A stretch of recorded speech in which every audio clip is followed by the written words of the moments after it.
अनाश्रितः कर्मफलं कार्यं कर्म करोति यः स सन्न्यासी च योगी च न निरग्निर्न चाक्रियः। प्रिय दर्शकों नमस्कार, एक बार फिर से उपस्थित हूं आप सबके सामने। आज बुधवार है, आप लोगों के बीच में उपस्थित हूं। आज एक ज्योतिष से संबंधित महत्वपूर्ण और बहुत ही सरल सा सूत्र बताऊंगा जो आपको ये बहुत ज़्यादा महत्वपूर्ण होता है। होता क्या है, आम लोगों की शिकायतें क्या है, अरे पता नहीं पंडित जी तो ये बता दिए थे, वो बता दिए थे, ये दशा ऐसी जाएगी, वो दशा ऐसी जाएगी, हो कुछ हो नहीं रहा है।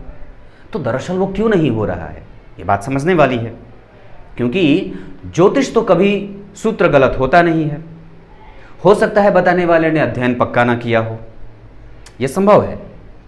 तो अपने आप से इस चीज को समझने की आवश्यकता है कि दरअसल जिस ग्रह की दशा चल रही है या जो ग्रह अभी चल रहा है वो कैसा संपूर्ण फल देगा या किस तरीके का फल देगा। अगर वो नहीं दे रहा है तो क्यों नहीं दे रहा है, या फिर अगर काम बिगड़ रहा है तो क्यों बिगड़ रहा है और काम बन नहीं रहा है तो कारण क्या है। आज इसी चीज़ पे चर्चा करेंगे। बहुत छोटा सा सूत्र बताऊंगा जो बड़ा बेहतरीन सा है, आपको आसानी से याद भी हो जाएगा। कार्यक्रम के आरंभ में बोले गए श्लोक का अर्थ भी बताऊंगा, तो अंतिम तक देखने का कारण ये भी है भगवान के वचन और जो हमें हमारा मार्ग प्रशस्त करते हैं। तो आइए शुरू करते हैं आज का कार्यक्रम। कल जिन लोगों ने भी मेरे कार्यक्रम को देखा था उसे धन्यवाद, और बहुत ज़्यादा धन्यवाद। मतलब बहुत ज़्यादा वाला जो धन्यवाद होता है ना, उससे भी ज़्यादा वाला बहुत बहुत धन्यवाद। वो कविता मैंने दरअसल मात्र 5 से 7 मिनट में लिखी थी, और आप लोगों को बताऊं तो अंतिम का जो स्टेंजा था, वो अंतिम जो जहाँ पे कविता खत्म हो रही थी, झूठ प्रचंड भय क्रोध का मारा, वो वाली लाइन तो मैंने बिल्कुल कैमरे के सामने आकर के लिखा था, बस 2 से 3 मिनट में। तो ये परमात्मा की कृपा और आप लोगों का स्नेह है जो इतनी जल्दी में हो जाती हैं सारी चीज़ें। वक्त नहीं दिया था ज़्यादा, तुरंत ही लिख दिया था मैंने। ये बहुत अच्छा लगा मुझे, आप लोगों को कविता पसंद आई और सबने उसे सराहा भी। बहुत बहुत धन्यवाद। और जो बड़े हैं उन सभी का आशीर्वाद भी चाहूँगा कि आगे भी मुझे ऐसे सत्य और ऐसे विषयों पे लिखने को प्रेरणा मिलती रहे। आप सभी लोगों का बहुत बहुत धन्यवाद और शुक्रगुजार हूँ मैं आप लोगों का। बहुत बहुत धन्यवाद सच में। शुरू करते हैं आज का कार्यक्रम।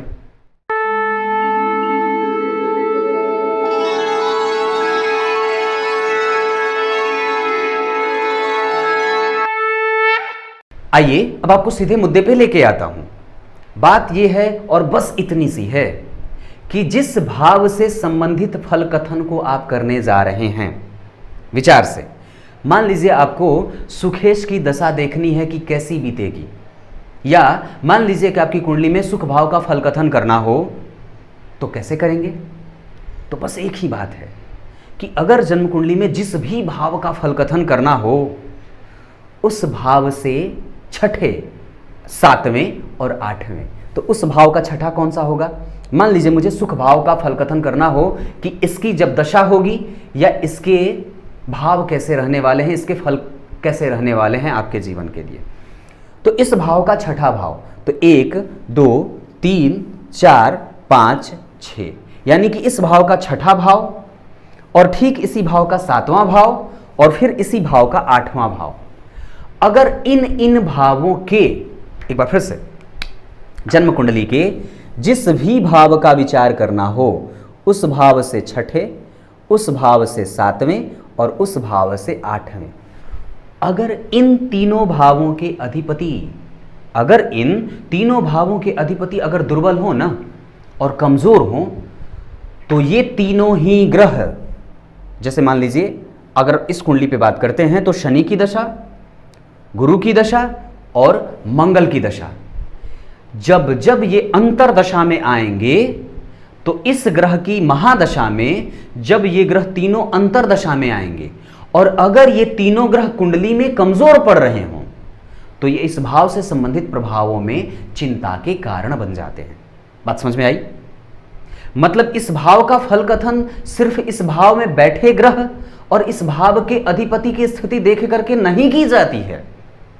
वहां पे आपको यह भी देख लेना चाहिए कि छठे, 7वें, 8वें भाव के अधिपति, ये तीनों भाव के अधिपति कुंडली में कमजोर तो नहीं पड़ रहे हैं। अब कमजोर ये कैसे होंगे, तो हो सकता है कि यहां का अधिपति नीच की राशि का बैठा हो और उसका नीचत्व भंग ना हो रहा हो सकता है कि यहाँ का अधिपति पाप कर्तरी दोष में फंसा हो सकता है यहाँ का अधिपति सूर्य से अस्त हो रहा हो सकता है यहाँ का अधिपति राहु केतु शनि राहु से दृष्ट हो रहा हो। ये तीनों स्थितियां इन तीनों चारों मतलब भावों से बन रही हो। तो जब भी जिस भाव की चिंता आप कर रहे हैं उसके अधिपति की दशा थोड़ी सी कमजोरी वाली होता है ना। आजकल लोग प्रायः ये सवाल करते हैं, पंडित जी ने ये कहा था हुआ तो नहीं, पंडित जी ने ये कहा था बात तो बीती नहीं, ग्रह की दशा अच्छी रहेगी कहाँ कुछ हो रहा है। तो दरअसल बात यही है कि पंडित जी ने हो सकता है कुछ कमजोरी देख दी हो, क्योंकि छठे सातवें भाव के अधिपति पे भी डिपेंडेंसी बढ़ जाती है जिस ग्रह की दशा चल रही हो। ये बात विचारणीय है और ये अद्भुत सूत्र है जिसको देखे बिना आपको कभी भी किसी भी भाव का फल कथन नहीं करना चाहिए। अब आइए आपको कार्यक्रम के आरंभ में बोले गए श्लोक का अर्थ बता देता हूं। गीता में भगवान ने कहा है, जो भी व्यक्ति यदि वो कर्म कर रहा हो और उसकी उस कर्म में आसक्ति न हो, अर्थात वो काम करने के साथ साथ उसके फल की चिंता ना करता हो, तो वो सिद्ध श्रेष्ठ और श्रेष्ठ योगी ही होता है। उसकी गणना योगी में ही की जाती है जो सिर्फ कर्म करता हो। और कार्यम कर्म करोति यह, जो सिर्फ कर्म करता हो और अपने फल की चिंता न करता हो, दरअसल वही श्रेष्ठ योगी है। और एक बात और बताता हूं, कहा जाता है कि आपके मन में जो इच्छाएं हैं और मन में जो आप काम कर रहे हैं उसके प्रति जो उसके फल की चिंता अगर आप कर लेते हैं तो उसके फल से आपकी दूरी बढ़ जाती है। मैं प्रयास कर रहा हूं आईएएस की, आईएएस बन जाऊंगा तो ये करूंगा, आईएएस बन जाऊंगा तो ये करूंगा, डॉक्टर बन जाऊंगा तो ये होगा, मेरे पास गाड़ियां होंगी, बंगला होगा, मेरी बीवी ऐसी होगी, मेरे बच्चे ऐसे होंगे, मेरे खानदान के लोग ये हो जाएंगे। फिर वो बस बस बस बस बैठा बैठा वो सोच रहा है, तो उससे उसकी दूरी हो जाती है। ऐसा बिल्कुल नहीं करना चाहिए। ये बात बता देता हूं, आप जो काम कर रहे हैं उसमें अपनी श्रद्धा भक्ति रखिए। इस बात में आपकी श्रद्धा नहीं होनी चाहिए कि बन जाऊंगा तो ये होगा, हो जाएगा तो ये हो जाएगा। वो काम कभी नहीं होता है। अब कुछ इसी तरीके से आज के कार्यक्रम का समापन करते हैं। मुझे पूरा भरोसा है आपको ये पसंद भी आया होगा और समझ भी आया होगा। तब तक के लिए इजाजत दीजिए, कल एक बार फिर से एक योग के साथ उपस्थित होंगे। तब तक के लिए नमस्कार।